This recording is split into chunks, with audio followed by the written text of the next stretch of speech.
High বন্ধুরা, আপনারা সবাই কেমন আছেন? আশা করি অনেক ভালো আছেন। আমি অনেক ভালো আছি আপনাদের দোয়ায়। তো আপনাদের মাঝে চলে আসলাম আমার নতুন একটি গল্প নিয়ে। অবশ্যই গল্পটি শুনবেন, চ্যানেলটি সাবস্ক্রাইব করবেন, সবাই আমার পাশে থাকবেন আর সবাই নিত্য নতুন ভিডিও উপহার পাওয়ার জন্য চ্যানেলের সাথেই থাকবেন। সত্যি কথা বলতে কি, আমার জীবনে এমন একটা জিনিস হয়ে গেছে যে বললে মনে করেন যে সবাই হাসবেনও, আবার নেগেটিভভাবেও নেবেন। কেননা আসলে এরকম মানুষের জীবনে হয় কি না হয়, কখনো আগে পরে হয়েছে কি না হয়েছে আমি কইতে পারি না, কিন্তু আমার জীবনে এরকম হয়ে গেছে। সত্যি কথা বলতে কি, আমি মনে করেন যে বাবার ঘরে বড় হইলাম ছোটবেলার থেকে বাবার ঘরে আস্তে আস্তে আস্তে আস্তে আস্তে আস্তে বড় হইলাম, বাইরে উঠলাম। ওঠার পরে দেখা যায় আমার বিয়ে শাদী হয়ে গেল। বিয়ে শাদী দেওয়ার পরে দেখা যায় স্বামীর বাড়িতে গেলাম। স্বামীর বাড়িতে যাওয়ার পরে দেখা যায় যে আপনার আমার ওই হাজবেন্ড সে থাকে বাহিরে। তো দেখা যায় বাইরে থাকে, এখন বাজার ঘাট যত কিছু যাবি সব কিছু আমারই করতে হয়, আমারই কিনতে হয়, আমারই আনতে হয়, আমারই সব কিছু ব্যবস্থা করতে হয়। তো এরকম সেরকম করতে করতে করতে করতে করতে করতে করতে করতে করতে করতে মনে করেন একটা পর্যায়ে এসে দেখা যায় হঠাৎ করে একদিন আমার শরীরটাও ভালো না, জ্বর আসছে, মাথা ব্যথা করতেছে। এরকম করতে করতে করতে করতে মনে করেন যে হঠাৎ কইরা পরে আমি মনে করেন যে ক্লান্ত হয়ে যাইতেছি। যে এদিকে ঘরে একটা বাজার খরচ কিচ্ছু নাই, চাল টাইলও কিচ্ছু নাই। তো আমি ভাবছি তাহলে বাজারে যাই, বাজার করে নিয়ে আসি। পরে বাজারে গেলাম, বাজারে যাওয়া অবস্থায় মনে করেন যে আরো জ্বর উঠলো, জোরে করে সেই জোরে জ্বর উঠলো। ওঠার পরে এক কথায় দুই কথায় মনে করেন যে হঠাৎ কইরা শরীরটা ক্লান্ত হয়ে আসার পরে মনে করেন যে আমি পরে কইলাম যে তাহলে একটা রিক্সা নেই। মনে মনে ভাবলাম যে একটা রিক্সা রিজার্ভ করে নিয়ে একবারে বাড়িতে নিয়ে যাই। পরে হঠাৎ করে মনে করেন যে একটা রিক্সা রিজার্ভ করলাম, করার পরে দেখা যায় যে সেই রিক্সায় করে বাজার খরচ যত যা আছে সব নিয়ে পরে আসলাম।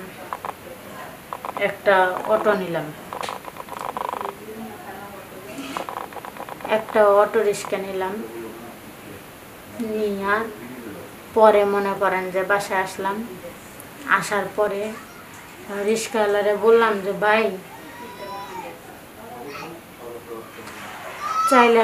চাইলের বস্তাগুলা একটু আমারে ওই ঘরের ভিতরে দিয়ে আসেন। তখন বললো যে ঠিক আছে। পরে দেখা যায় যে চালের বস্তাটা দিল, উঠাইতে ধইরা তার লুঙ্গিটা আসলে আসছিল ভাঁজ করে বান্ধা, উঠাইতে ধইরা তার লুঙ্গিটা মনে করেন যে উপরে উঠে গেল, চাইলে বস্তার লগে উপরে উঠে গেল। পরে আমি তারে বললাম যে ভাই এটা কি করতেছেন আপনি? বাপরে বাপ, সেই তো ভাই। পরে এইভাবে বললাম, বলার পরে কইতাছে যে ভাবি আপনি কিছু মনে করেন না, এটা আসলে চালের বস্তা উঠাতে যায় এরকম হয়ে গেছে।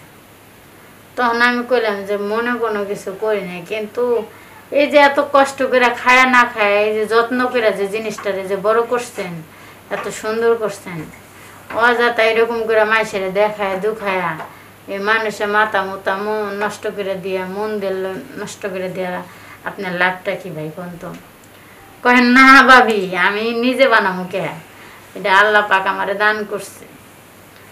আচ্ছা ভালো কথা ভাই, কিন্তু কাজ কাম করবেন, লুঙ্গিটা একটু ওইভাবে করবেন না, ওইভাবে বাঁধে নেবেন না। চাইলে বস্তার সঙ্গে লুঙ্গিটা ওইটা গেল দেহে যে কত সুন্দর চইলা রয়েছে, নেলত পেলত করতেছে। আসলে মনে করেন যে কি আর বলবো, জিনিসটা একবারে সেই ভাই, আমি সেই মনে করেন যে আমার সেই পছন্দ হয়েছে। তো ভাই মনে করেন যে কাজ কাম যাই কিছু করেন সাবধানে করেন, সতর্কভাবে করেন, লুঙ্গিটা একটু নেংটি দিয়ে নেন, মানে মাল কাঁচা দিয়েন, ওইভাবে বাইন্ধেন না যে চালের বস্তার সঙ্গে আপনার লুঙ্গিটা ওইটা এসে আপনার সব কিছুই মানুষ দেখতে না। কিন্তু কেমনে কি করলেন ভাই, কেমনে বানালেন? সাধারণ একটা অটোওয়ালা হইয়া ভালো মন্দ 1 মাসের মধ্যে কয়দিন খান না খান তাও তো সঠিক নাই, 2 দিন না 3 দিন পান কি না পান তাও তো সঠিক নাই, কিন্তু এই জিনিসটা এরকম বানাইলেন কেমনে?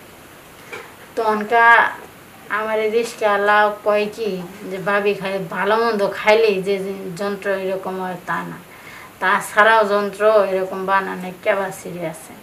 তখন আমি কইলাম যে ভাই তাহলে আপনার বাইরটা কীভাবে বানান যায় এরকম? কয় আমি আপনার দেখাই দিই। বললাম দেখাই দেন। কয় আজকে না আরেকদিন। পরে বেড়া আমারে কইতেছে যে ভাবি জামুগা এখন দেরি করবো না, তাহলে 1 গ্লাস পানি দেন, পানি খাই। তখন বললাম যে ঠিক আছে তাহলে আপনি বসেন, আমি পানি আনতেছি। তখন 1 গ্লাস পানি এনে দিলাম, এনে দেওয়ার পরে সে পানিটা খাইলো। খাওয়ার পরে বলতেছে ভাবি শোনেন একটা কথা কই, আমি যার কাছে একদিন গেছি, যার লাগে একদিন শারীরিক সম্পর্ক করছি, দ্বিতীয় দিন মনে করেন সে আমার কথা মনে করছে, সে আমারে খুঁজছে। এরকম সেরকম কইরা কইরা মেলা রকমের কথা কইলো। কোয়ার পরে ওর কথাবার্তা শুই না, কথাবার্তা শুই না, মনে করেন আমার মনে হইলো কি যে তার সঙ্গে এখন আমিও শারীরিক সম্পর্ক করি। এরকমভাবে এখন আমিও পাম দেওয়া শুরু করলাম, পাম টাম দিলাম, দিয়া মনে করেন যে তারে পটাইলাম, রাজি করলাম। করার পরে মনে করেন যে আমাকে শারীরিক সম্পর্কটা হয়ে গেল।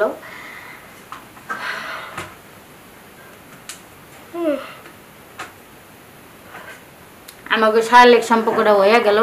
আর আমাকে শারীরিক সম্পর্ক হওয়ার পরে বুঝতে পারলাম যে আসলে তার ভিতরে কতটুকু সুখ শান্তি আছে, এতটুকু অনুভব করতে পারলাম। তখন আমি তারে বললাম ঠিক আছে তাহলে আজকে থেকে আমরা দুইজনে এইভাবেই শারীরিক সম্পর্ক করব। তারপরে আমাদের এইভাবে শারীরিক সম্পর্ক চলতেছে, ও মজা নিতেছে, আমিও মজা নিতেছি। এভাবে আমাদের দিনকাল চলে যাচ্ছে। এদিকে আমার সংসারও ঠিক থাকতেছে, এদিকে আমার হাজবেন্ডও দেখা যায় বিদেশ থেকে টাকা পাঠাইতেছে, তার টাকা দিয়ে আয় উন্নতি করতেছি। তাকে নিয়ে ভবিষ্যতে কিভাবে সংসার করব, কিভাবে আমাদের সংসারটা ভালো রাখবো, আমাদের বাচ্চা কাচ্চা হবে, কিভাবে কি করব না করব সেগুলোও চিন্তা ভাবনা করতেছি। কিন্তু লাভের থেকে যে আমি তার কাছ থেকে সুখ শান্তি নিয়ে যে আমি ভালো থাকতেছি, ভালোভাবে মাথা ঠান্ডা করে যে চলতেছি, সেটা মনে করেন যে আমার হাজবেন্ড তো বুঝতেও পারলো না, সে ধরতেও পারলো না, সে বুঝলো না, জানলো না। তো এইভাবে প্রতিনিয়তই দেখা যায় যে আমরা দুজনে শারীরিক সম্পর্ক করি। আর মাঝখান থেকে দেখা যায় যে আমার হাজবেন্ড যখন আমার ফোন দেয়, কথা বলে, তখন আমার বলে কি গো কি ব্যাপার, তুমি এখন দেখি কোন বলোই না বাড়িতে যাওয়ার কথা। আগে তো অনেক বলতাম, পটপট করে বলতা যে বাড়িতে আসো, তোমার ছাড়া থাকতে পারি না, তোমার ছাড়া থাকবো না, অমুক সমুক। এখন সেই কথাগুলো কই গেল। তখন আমি বললাম যে তোমার যেদিন মনে চায় তুমি এদিন আইসো, যেদিন ভালো লাগবে ওই দিন আইসো, তোমার টাকা যেদিন কামাই করে শেষ হবো তখন তুমি আইসো। এর আগে তোমারে আসলেও বলবা না, না আসলেও বলবা না। অযথা বলে আর নিজের মুখ নষ্ট করতে চাই না। এভাবে এক কথায় 2 কথায় অনেক কথা বললাম। বলার পরে বলতেছে যে ঠিক আছে তাহলে আমি 10 বছর আর যাইব না, 10 বছর আর যাব না। বললাম তুমি আসলেও খুশি, না আসলেও খুশি, কেননা তোমার টাকা কামাই করে হয়ে গেছে অভ্যাস, এখন তুমি আর টাকা ছাড়া থাকতে পারবা না। এটাই কয় না, তোমার কথার ভিতরে যে কোনো একটা রহস্য পাইতেছি, তুমি কি কারোর সাথে কোনো রিলেশন করো না, কি কারোর সাথে খারাপ কোনো কিছু করো?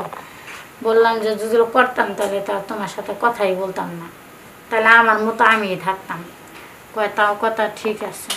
এরকম কইরা কইরা দেখা যায় মাঝে মধ্যে ও আমার ফাপড় দিত, আমিও ওরা ফাপড় দিতাম। এরকম করে থাকতে থাকতে থাকতে থাকতে থাকতে থাকতে এক পর্যায়ে আমার হাজব্যান্ড চলে আসলো বিদেশ থেকে দেশে। তখন ওর সাথে আমার যোগাযোগ বন্ধ হয়ে গেল, কথাবার্তা বন্ধ হয়ে গেল। তখন আমার সংসার নিয়ে আমি ব্যস্ত, তখন আমার সংসার করা আমি শুরু করে দিলাম। কিছুদিন পরে দেখা যায় যে আমার একটা বাচ্চা পেটে হলো। দেখা যায় আল্লাহর রহমতে আমার সংসারে আমি আমার স্বামী নিয়ে, আমার সন্তান নিয়ে অনেক সুখে আছি, অনেক হ্যাপি আছি, অনেক ভালো আছি। আমি যেই কাজটা করছি আমার স্বামী থাকা অবস্থায়, সংসার থাকা অবস্থায়, এই কাজগুলো কেউ করবেন না, এরকম ভুল কেউ করবেন না। সবাই সতর্ক হয়ে থাকবেন, সবাই সাবধানে থাকবেন। স্বামী বিদেশ থাকুক আর বাড়িতে থাকুক আর যেখানেই থাকুক, স্বামীর বিশ্বাসটা সব সময়ের জন্যে অর্জন করার জন্য চেষ্টা করবেন। আর স্বামীর বিশ্বাসঘাতকতা করার চেষ্টা করবেন না, কেননা স্বামী আপনাকে মন থেকে ভালোবাসে, বিশ্বাস করে দেখে আপনারে বিশ্বাস করে রাইখা সে বাইরে গেছে আপনারে ভালো রাখার জন্য 2টা টাকা ইনকাম করতে গেছে। এখন তার বিশ্বাস নিয়ে যদি আপনি চিনিবিনি খেলেন, তাহলে পুরুষ মানুষ যাবে কোথায়? পুরুষ মানুষেরও তো একটা ইয়ে আছে। তো যাই হোক, সবাই ভালো থাকবেন, সবাই সুস্থ থাকবেন, বাই।